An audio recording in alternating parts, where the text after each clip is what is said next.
You're sitting at some traffic lights listening to the radio in your beloved 1996 P-Reg Fiat Punto when a stranger slams on their brakes too late and rear-ends you.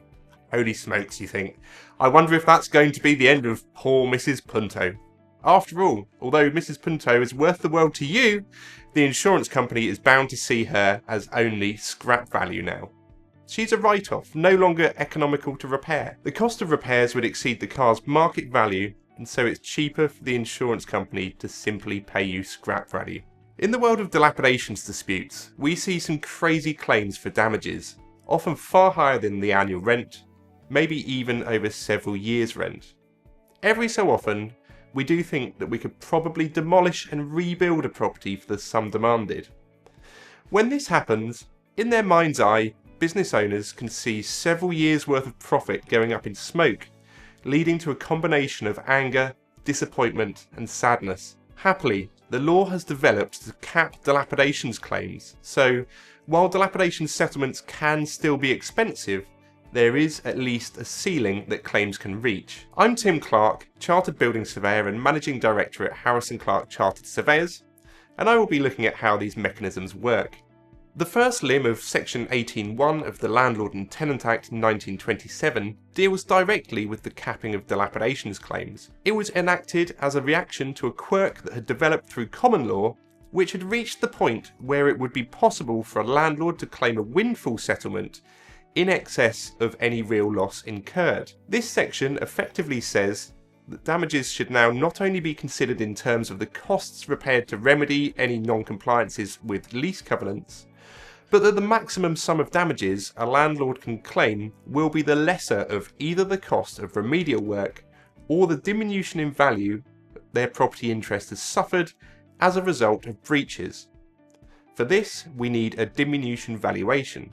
The simplest way to look at this is, although the cost of works to remedy breaches of the lease might be £200,000, their effect on the landlord's reversionary value, that is, normally the market value of the building, could only be £100,000.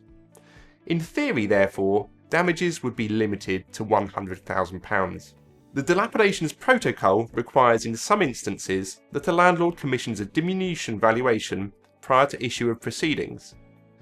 A diminution valuation must be prepared by a valuer who, confusingly, will not normally be a dilapidations expert. The valuer should consider two theoretical auction sales of the property at the date the lease ends, with one valuation considering the building in its current state, and the other as it would have been if tenant covenants had been complied with. Often, buildings are suitable for repurposing, perhaps with upper stories to be changed to residential over a retail area. As such, the market will find its own supersession rate, as it is much less important for some areas of the building to be in repair in a scenario such as this, meaning that the cost of works required to remedy lease breaches can be ignored. It isn't important really what absolute values are placed on the landlord's property interest, as we are really concerned with the difference between these two valuations, and this is how the Section 18.1 cap can be set. It's important to note that this exercise will be expected even if the landlord has no intention to sell the building. Further, it's common practice for a tenant to also commission their own diminution value. In my experience, while valuers are often willing to prepare diminution valuations, most of the time they don't complete these very often and can be manipulated by the information fed to them by the dilapidations surveyors. As I've said, valuers are rarely dilapidations specialists. So, the landlord surveyor is likely to be working on the landlord surveyor's proposed cost of works, which the tenant surveyors will often disagree with. Depending on the nature of a claim, this can have a significant effect on a diminution valuation. Secondly, while in theory this should not happen, it often does, the landlord's diminution valuer could, no doubt with some influence from the landlord, swear blind that a property is not right for redevelopment. This can help to reduce the market-led supersession of some areas of the claim. In turn, a tenant's diminution valuer could be a bit more creative, considering some uses which will minimise the diminution valuation. While in 1927 it would perhaps have been more reasonable for the dilapidations surveyor to also be the valuer preparing the diminution valuation, today surveying is far more specialised. The fact that two different disciplines now are required to prepare a diminution valuation neither wholly understanding the other's role can serve to make these inaccurate and unreliable.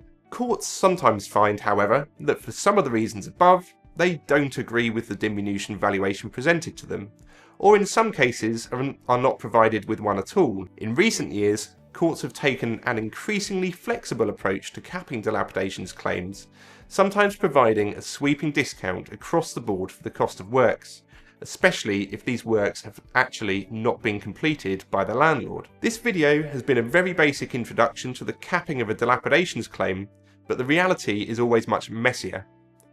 We always advocate that you commission your own dilapidation specialist for advice on your dilapidations claim, as each claim is unique and may not be beneficially affected by a diminution valuation. If you need more information on how a dilapidations claim can be capped, our team of specialist dilapidation surveyors can be reached on 020 8153 1233. We look forward to discussing your dilapidations issues with you.